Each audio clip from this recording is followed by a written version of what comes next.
Jowa ni Joshua Garcia namanhid daw at siya pa umano ang naghabol sa aktor sa kabila ng momol issue nito. Narito ang chika ni Ray Fresh Pumaloy. Naku!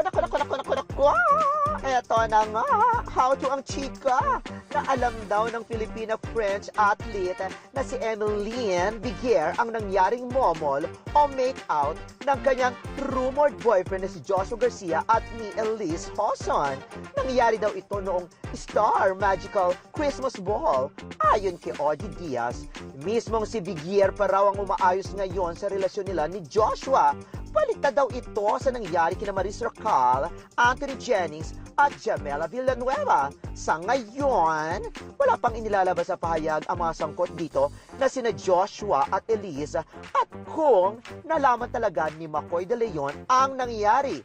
Una nang napaulat nga na galit daw ang batang Quiapo actor at nagbantang sasaktan si Joshua sakaling makita ito.